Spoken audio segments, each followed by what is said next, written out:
Hello everyone, मैं अभिषेक शुक्ला आज आपके सामने फिर से उपस्थित हूँ ज्ञान सागर के यूट्यूब चैनल पर। मैं आपका ज्ञान सागर के इस यूट्यूब चैनल पर सभी का स्वागत करता हूँ। तो दोस्तों, जैसा कि हम लोग जीएस पढ़ रहे थे, तो उसी कड़ी में आज अपनी जो अगली क्लास है वो इकोनॉमिक्स की रहने वाली है। मेरे पिछले 2 वीडियो हिस्ट्री के थे और हिस्ट्री में भी एंशिएंट हिस्ट्री से बिलोंग करते थे।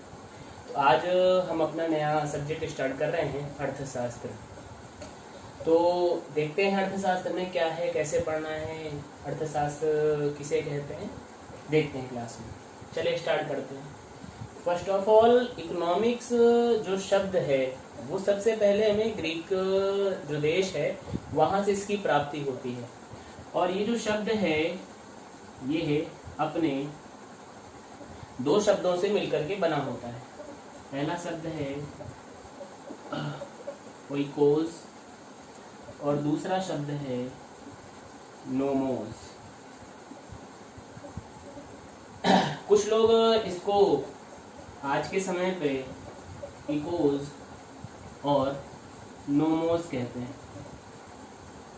तो ध्यान रखिएगा, ये दोनों जो लेटर्स हैं, ओइकोस नोमोस या इकोस नोमोस, ये दोनों ऐसे शब्द हैं, ये दोनों ग्रीक शब्द हैं। यहाँ पर ओइकोस का अर्थ आता है होम, होम यानी घर, और नोमोस का अर्थ आता है अकाउंट अर्थात खाता। यानी यहाँ पर जो प्रारंभ में इकोनॉमिक्स जो शब्द डेवलप हुआ या ओइकोस नोमोस शब्द डेवलप हुआ, वो प्रारंभ में घर तक ही सीमित है। यानी घर का खाता, यानी घर की जो व्यवस्था है धन से संबंधित, वो सारी की सारी पहले हम किस में रखते थे, इकोनॉमिक्स में रखते थे। वैसे ही इकोस का शब्द भी होम होता है और नोमोस का अर्थ खाता होता है। लेकिन बाद में एक अरस्तु नाम के एक दार्शनिक आए, उन्होंने एक पुस्तक लिखी। उस पुस्तक का नाम था इकोनॉमिका। उन्होंने अपनी इस पुस्तक में इसका जो रेफरेंस दिया या इसका जो अर्थ बताया, वो बताया हाउस मैनेजमेंट,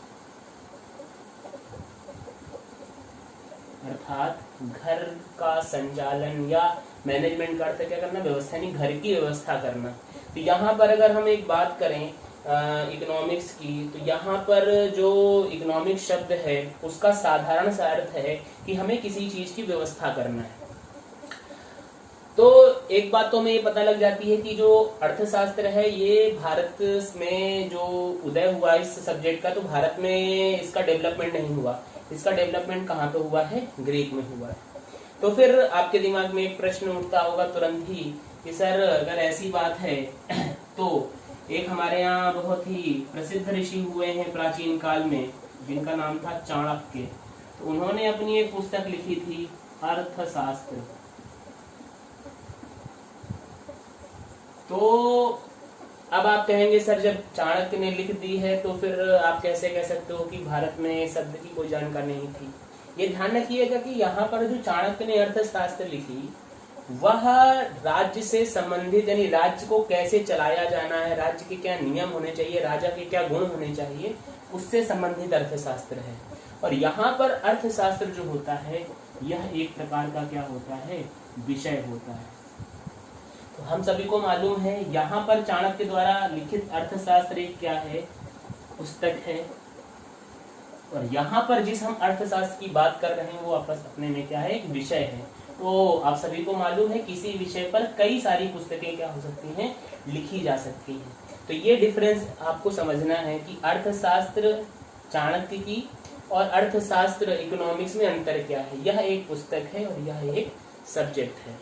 तो आइए अब हम इसकी कुछ परिभाषाओं पर चलते हैं जो नेचुरल तरीके से हमें अर्थशास्त्रियों द्वारा या अन्य लोगों द्वारा बताई गई। एक बात ये ध्यान रखिएगा कि जो ये परिभाषाएं होती हैं ये आपस में कंट्राडिक्ट करती हैं, विरोधाभास उत्पन्न करती। किसी अर्थशास्त्री ने इसको किसी रूप में देखा होता है, किसी अर्थशास्त्री ने इसको किसी रूप में देखा होता है।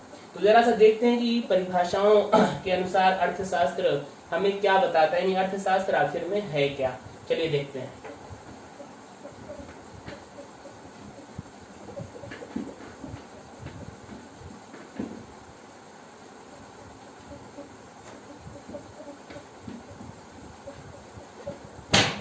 तो सबसे पहले इकोनॉमिक्स। तो यहाँ पर अगर हम इसकी हिंदी की बात करें, केवल यहाँ पर शब्द निकल कर के आता है अर्थ और शास्त्र। ये एक हम हिंदी के पॉइंट ऑफ व्यू से बता रहे हैं। तो अर्थ का मतलब क्या हो गया, धन, और शास्त्र का मतलब क्या हो गया, अध्ययन।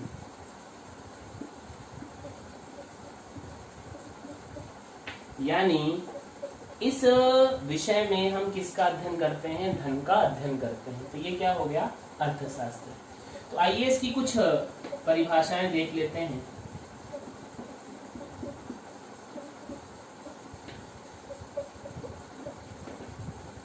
तो परिभाषा के हिसाब से हम इसे एक सर्कल के थ्रू या एक डायग्राम के आधार पे आपको हम समझाने का प्रयास करते हैं।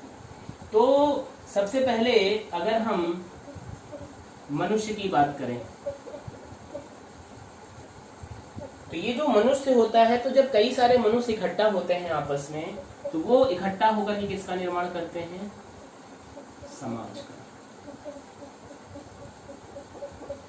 अब जब समाज होता है तो समाज के पास कुछ दुर्लभ संसाधन होते हैं।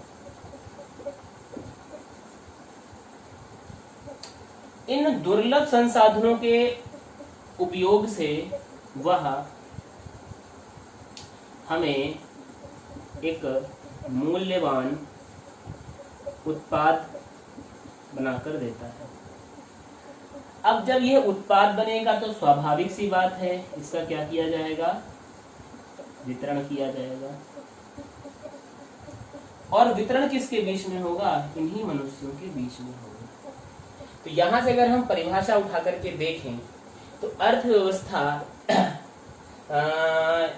एक इस प्रकार की व्यवस्था है, एक ऐसा विषय है जिसके अंतर्गत समाज दुर्लभ संसाधनों का प्रयोग करके जो मूल्यवान उत्पाद बनाता है, तैयार करता है, तथा उसके पश्चात वह उसका मनुष्यों के बीच में या लोगों के बीच में जो वितरण करता है उससे संबंधित होता है।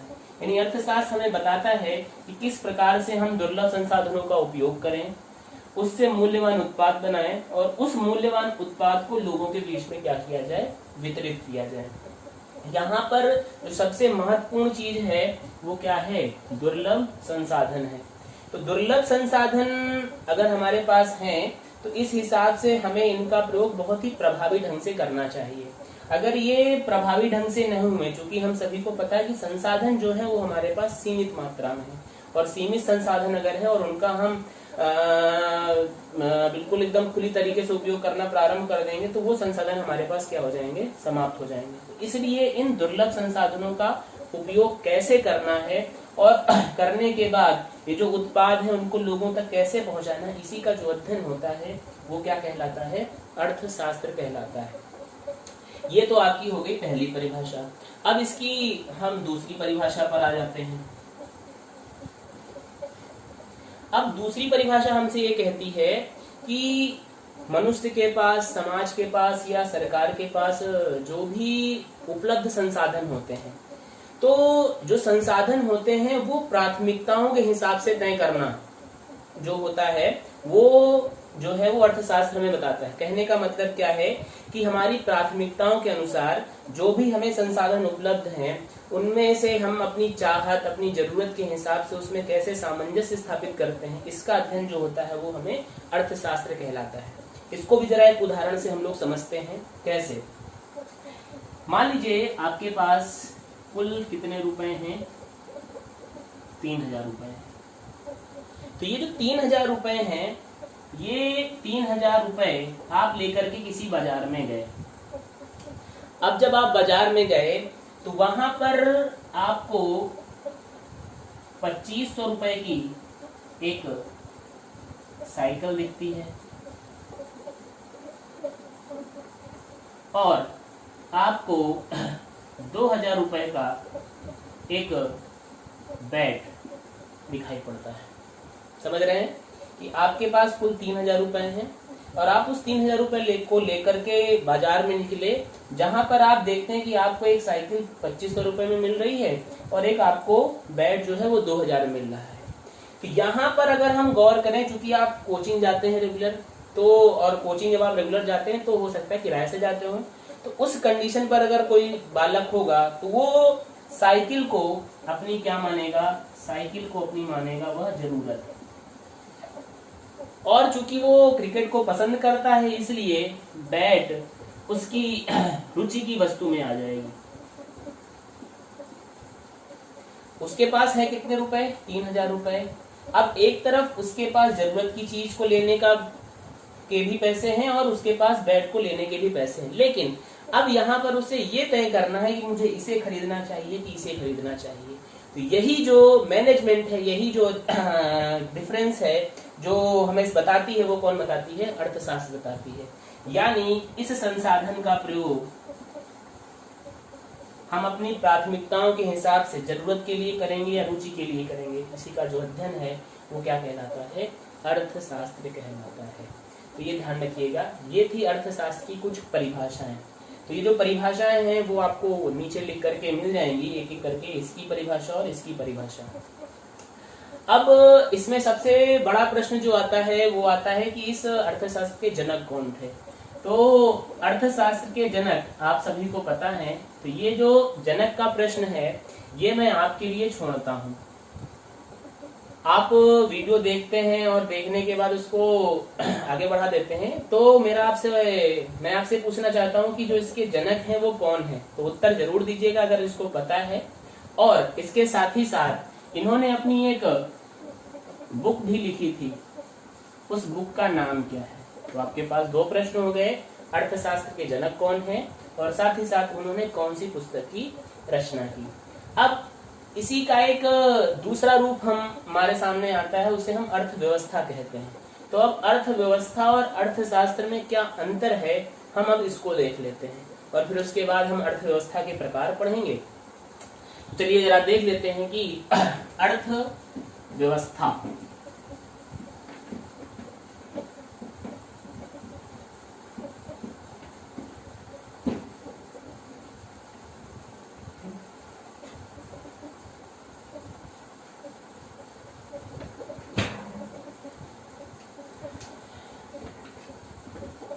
तो ये आपका इकोनॉमिक्स है, तो इधर हम लिख लेते हैं अर्थशास्त्र और इधर लेते हैं अर्थव्यवस्था।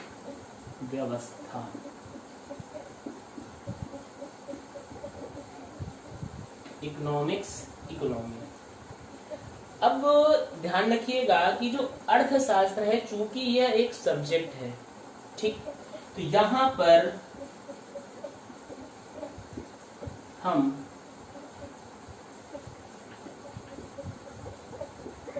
धन के सिद्धांत का अध्ययन करेंगे, उसके विकास की बात करेंगे, ठीक।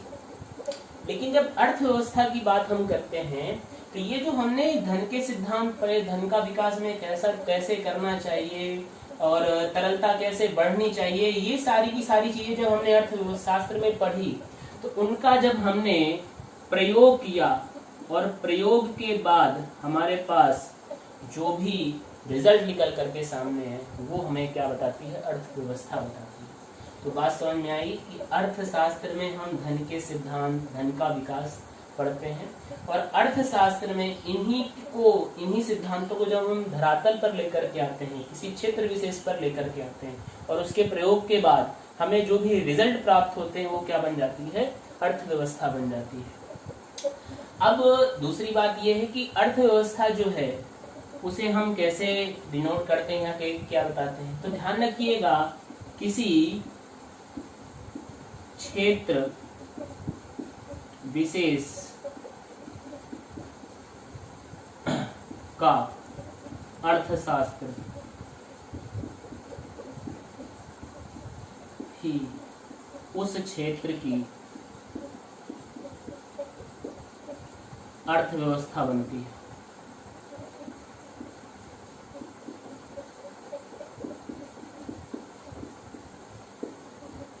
कैसे?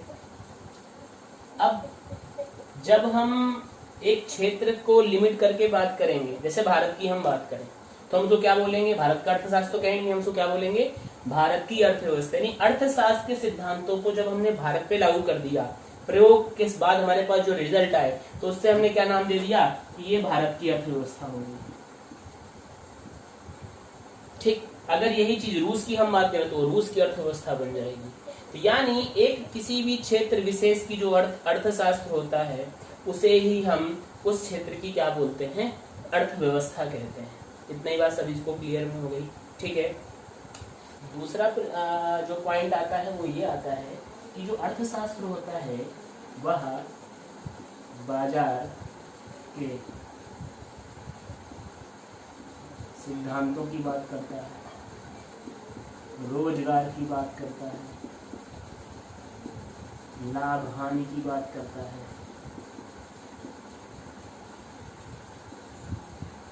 लेकिन जब हम अर्थव्यवस्था की बात करते हैं, तो अर्थव्यवस्था किसी विशेष क्षेत्र में सिद्धांतों को अपनाने के बाद जो भी हमें रिजल्ट मिलता है वो क्या कहलाता है? अर्थव्यवस्था कहलाता है। तो मैंने आपसे कहा कि किसी क्षेत्र विशेष का अर्थशास्त्र इस क्षेत्र की अर्थव्यवस्था होती है। अब अगर हम विकसित देशों की बात करें तो वहाँ की जो अर्थव्यवस्था है वो विकसित अर्थव्यवस्था, विकासशील देशों की बात करें तो वहाँ की अर्थव्यवस्था विकासशील अर्थव्यवस्था। इवन आपके हम घर की बात करें तो आपके घर का जो अर्थशास्त्र है वो आपके घर की अर्थव्यवस्था कहलाएगी, ये ध्यान रखिएगा। ठीक, तो अब आइए बात करते हैं अर्थव्यवस्था के प्रकार। हमारे पास कितने प्रकार की अर्थव्यवस्थाएं हैं, ठीक है, और उसको कितने भागों में बांटा गया है। चलिए देखते हैं जरा।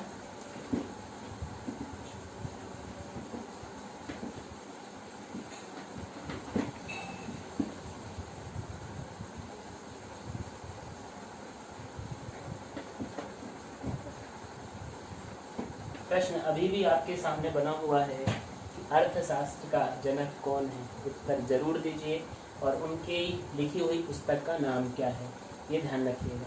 चलिए देखते हैं।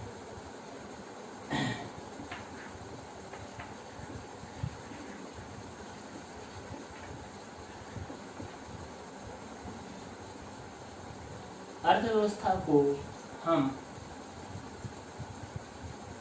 3 भाग में बांटते हैं। कितने भाग में बांटते हैं? 3 भाग में। पहली अर्थव्यवस्था को हम लोग कहते हैं पूंजीवादी अर्थव्यवस्था।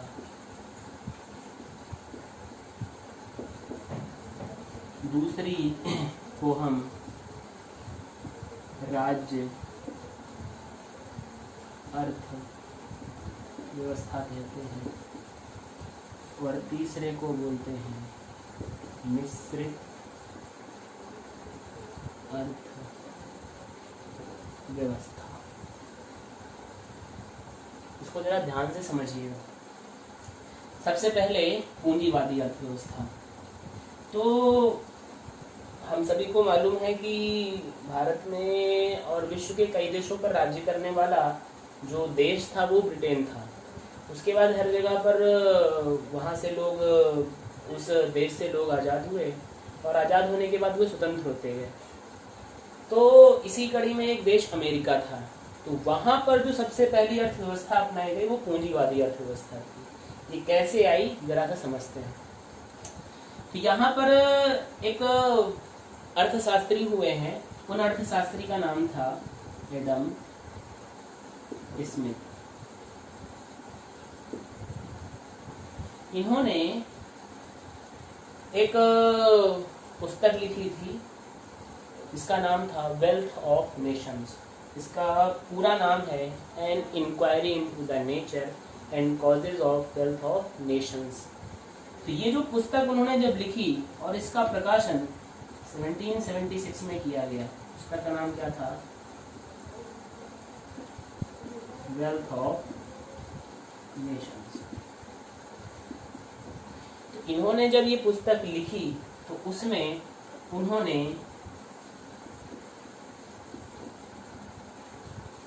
बाजार के सिद्धांतों को दिया, ठीक, और उसके साथ ही साथ उन्होंने उसमें एक बात बताई, इनविजिबल हैंड। तो उन्होंने ये कहा कि जो बाजार होती है उस बाजार में स्वयं के नियम लागू होने चाहिए। जब बाजार में स्वयं के नियम लागू होंगे तो इसका सीधा अर्थ ये होता है कि यहाँ पर वो ये मना करते हैं कि राज्य या कह सकते हो सरकार किसी भी प्रकार से बाजार के नियमों में हस्तांतरण न करे, ठीक है। तो इसे हम कहते हैं अहस्तक्षेप का सिद्धांत। तो उन्होंने कहा कि जो बाजार है उसमें सरकार को अपना इंटरफेरेंस नहीं देना चाहिए, इंटरफेयर नहीं करना चाहिए, बाजार स्वयं के नियम पर चलनी चाहिए। और ये जो बाजार होगी वो अदृश्य हाथों पर चलेगी, और इस अदृश्य हाथ को क्या नाम दिया गया?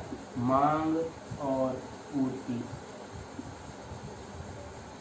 यानी इन दोनों के आधार पर ही बाजार जो है वो अपने नियम निर्धारित करेगी। यानी बाजार ही ये तय करेगी कि कितनी वस्तु का उत्पादन करना है, कितना हमें संसाधन प्रयोग करना है, उसकी कीमत कितनी रखनी है, उसको कैसे डिस्ट्रीब्यूट वितरित कैसे करना है। इस सारे के सारे जो नियम तय करेगा वो कौन तय करेगा? बाजार तय करेगा। ऐसी अर्थव्यवस्था कौन सी कहलाती है? पूंजीवादी अर्थव्यवस्था कहलाती है। यहाँ पर हम दूसरे शब्द में ये कह सकते हैं कि सरकार, इसमें सरकार का कोई हस्तक्षेप इसमें नहीं होगा। समस्त जो भी कह सकते हो कि नियम आदि कानून आदि बनाएंगे वो सारे के सारे कौन बनाएंगे? बाजार में। तो जब 1776 आया तो लगभग 1780 के आसपास और 1800 का जब समय बीता तो ये अमेरिका सहित यूरोप के कई देशों में ये अवधारणा प्रचलित हो गई, ठीक है। तो एक हिसाब से कहा जाए कि जो पूंजीवादी अर्थव्यवस्था है वो वेल्थ ऑफ नेशंस नाम की पुस्तक पर आधारित थी, और अर्थव्यवस्थाओं में जो सबसे पहली प्रचलित अवधारणा आई थी वो कौन सी आई थी? पूंजीवादी अर्थव्यवस्था। इसको कैपिटलिस्टिक इकोनॉमी कहा जाता है। यानी यहाँ पर पूरी तरीके से क्या बोल सकते हो आप? निजीकरण की बात आती है। यानी यहाँ पर सब कुछ प्राइवेट सेक्टर के हाथ में रहने वाला होता है। अब समय थोड़ा सा और बीता। समय बीतने के बाद एक जर्मन दार्शनिक हुए,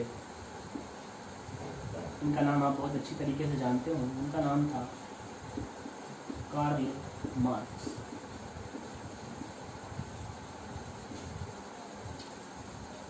इन्होंने जो है वह एक नई विचारधारा को जन्म दिया। उन्होंने ये कहा कि ये जो पूंजीवादी अर्थव्यवस्था है, ये पूंजीवादी अर्थव्यवस्था केवल जो है वो जो पूंजीपति है उनके हाथ पर ही जाएगी।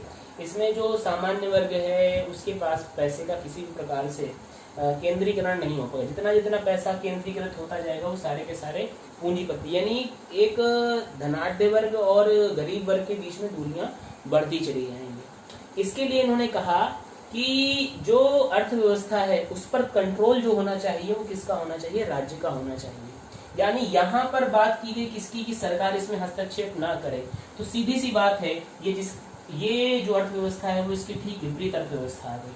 तो हम एक हिसाब से कह सकते हैं कि इस अर्थव्यवस्था का उदय ही केवल इस कारण से हुआ ताकि इसका विरोध किया जा सके, यानी ये आपस में एक दूसरे क्या करती हैं, विरोध करती हैं। कालांतर में इस अर्थव्यवस्था के हमारे पास दो भाग आ गए। एक अर्थव्यवस्था को हमने समाजवादी कहा और दूसरी को हमने क्या बोल दिया, साम्यवादी कहा। तो ध्यान रखिएगा कि जो समाजवादी है ये 1917 में जब बोल्शेविक क्रांति हुई तो उसके बाद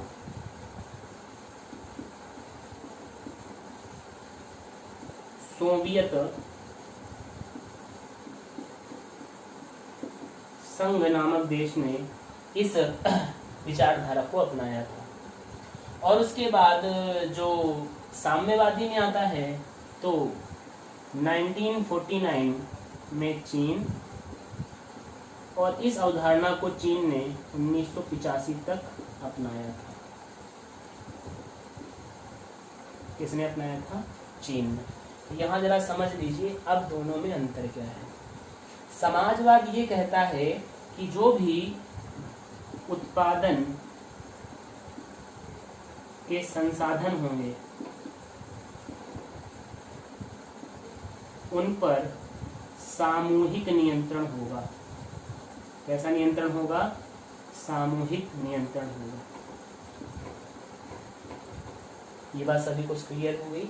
यानी कई सारे लोग मिल करके उत्पादन के संसाधनों के विषय में बात करेंगे कि हमें कितने संसाधन तय करने हैं, हमें कितना मूल्य रखना है, एक समूह की बात की। जबकि यहाँ पर उत्पादन के संसाधनों पर कंप्लीटली किसका अधिकार था? राज्य का नियंत्रण था। समझ में आ गई? यहाँ पर उत्पादन के संसाधन पर किसका नियंत्रण आता है? सामूहिक नियंत्रण आता है। और यहाँ पर कंप्लीटली किसका नियंत्रण आता है? राज्य का नियंत्रण आता है। इसके साथ ही साथ यहाँ पर जो अर्थव्यवस्था पर प्रभाव होगा वो पूरी तरीके से राज्य का, यानी राज्य ही अर्थव्यवस्था का संचालन करेगी। तो जब नियंत्रण कंप्लीटली राज्य में है तो यहाँ पर साम्यवादी अर्थव्यवस्था में राज्य ही तय करेगा कि कितना प्रोडक्शन करना है, कितनी मात्रा में प्रोडक्शन करना है, उसकी कितनी कीमत रखनी है। ठीक, तो अगर हम ध्यान से देखें तो साम्यवादी अर्थव्यवस्था कंप्लीटली पूंजीवादी अर्थव्यवस्था के विरोध में जाती है, यानी इस अर्थव्यवस्था का उदय ही केवल इस अर्थव्यवस्था के विरोध में जाने के लिए हुआ था। इतनी बात मेरी समझ से आपको समझ में आ गई होगी। अब तीसरी अर्थव्यवस्था की हम बात करते हैं। तो ये जो अर्थव्यवस्था है ये पूर्वी यूरोप में बहुत तेजी से फैली थी। ये पश्चिमी यूरोप और अमेरिका जैसे देशों में थी। ये चीन और उसके आसपास देशों में सोवियत संघ है, चीन हो गया, और पश्चिमी यूरोप में पूर्वी यूरोप में फैली थी। इसके बाद जब हम इसकी बात करते हैं मिश्रित अर्थव्यवस्था की, तो ये कैसे आई? तो जरा देखते हैं कि 1929 और 30 का जब समय आया तो उस समय में आर्थिक मंदी का दौर आया था। इसका दौर आया था आर्थिक मंदी। इसे हम लोग दूसरे शब्द में तीसा की मंदी कहते हैं। 1930 लिखा है तो उसको क्या बोलते हैं? तीसा की मंदी। तो जब तीसा की मंदी आई तो ये भी फ्लॉप हो गया और ये भी फ्लॉप हो गया, यानी न पूंजीवादी अर्थव्यवस्था संभल पाई न राज्य अर्थव्यवस्था संभल पाई। तो यहाँ पर एक व्यक्ति निकल करके हमारे सामने आए और उनका नाम था जॉन मेनार्ड कीन्स। ये ब्रिटेन के थे। कहाँ के रहने वाले थे? ब्रिटेन के। तो इन्होंने एक बात ये बताई, इन्होंने कहा कि अगर हम पूंजीवादी अर्थव्यवस्था की हम केवल बात करते हैं कि यहाँ पर सारे के सारे जो कह सकते हो नियम हो बाजार तय कर रहा है, लेकिन जब बाजार तय कर रहा है तो यहाँ पर जो व्यक्ति उत्पादन करेगा, यानी जो वस्तु को बना रहा है और जो उसको वितरित कर रहा है, बाजार में भेज रहा है, तो जो पैसे का केंद्रीकरण है केवल उसके पास आ गया। और जब उसके पास पैसे केंद्रीकरण तो उनकी संख्या सीमित है और एक बड़ा तबका जो समाज में रहने वाला है उसके पास धन जो है वो पहुंच नहीं पाएगा। कहने का मतलब जो धन का प्रवाह है, व्यक्ति वस्तु खरीद तो रहा है, वो धन का केंद्रीकरण एक जगह पर होता चला जा रहा है। तो ऐसी कंडीशन पर आर्थिक मंदी आना स्वाभाविक सी बात है। यानी जो सामान्य वर्ग है वो गरीब होता चला जाएगा और ये वर्ग जो है वो धीरे धीरे अमीर होता जाएगा। तो इन्होंने वहां पर एक कॉन्सेप्ट दिया, उन्होंने कहा कि हम पूरी तरीके ना तो इस पर डिपेंड रह सकते हैं, ना पूरी तरीके से हम इस पर डिपेंड रह सकते हैं। ऐसी कंडीशन पर हमें क्या करना चाहिए, ऐसी कंडीशन पर हमें कुछ अर्थव्यवस्था में जो क्षेत्र हैं वो पूंजीवादी को देना चाहिए और कुछ क्षेत्र जो है वो राज्य को देना चाहिए।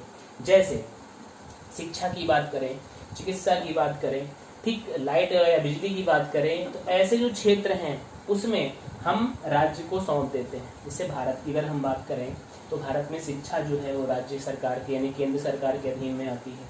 ठीक, तो राज्य भी उसमें अपने सरकारी स्कूल खोल के रखे हुए हैं, केंद्र भी अपने सरकारी स्कूल खोल के रखे हुए हैं। इसी प्रकार से लाइट के लिए सरकारियां संस्थान चलते रहते हैं। ठीक, तो यहाँ पर राज्य व्यवस्था भी काम कर रही है, यानी देश की जो केंद्रीय जितने भी उपक्रम है वो भी काम कर रहे हैं, साथ ही साथ प्राइवेट सेक्टर के भी, रिलायंस के, टाटा के, ये भी अपना काम कर रहे हैं। तो यहाँ पर दोनों लोग मिल करके अर्थव्यवस्था को संचालित कर रहे हैं। तो ऐसी इस प्रकार की जो अर्थव्यवस्था आई वो कौन सी अर्थव्यवस्था आती है, मिश्रित अर्थव्यवस्था। ठीक, तो ये कुल मिलाकर के तीन हमारे पास जो है वो अर्थव्यवस्थाएं आ जाती हैं। अब मेरा एक अंतिम प्रश्न आपके सामने, जो मिश्रित अर्थव्यवस्था है वो किस देश में लागू है। ठीक है, मिश्रित अर्थव्यवस्था को लागू करने वाला देश कौन सा है। इससे पहले आपके पास दो प्रश्न और दिए थे। मैंने पूछा था कि अर्थशास्त्र का जनक कौन है और उनके द्वारा लिखित पुस्तक का नाम क्या है, ये प्रश्न।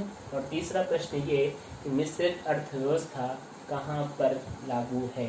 ठीक है, वीडियो अगर पसंद आया हो तो लाइक जरूर करें और कमेंट सेक्शन में बता करके हम लोगों का हौसला जरूर बढ़ाया करें, ताकि हम लोग आपके लिए और अधिक से अधिक मेहनत करें। इसलिए चैनल को सब्सक्राइब करते रहिए और शेयर करते रहिए। धन्यवाद।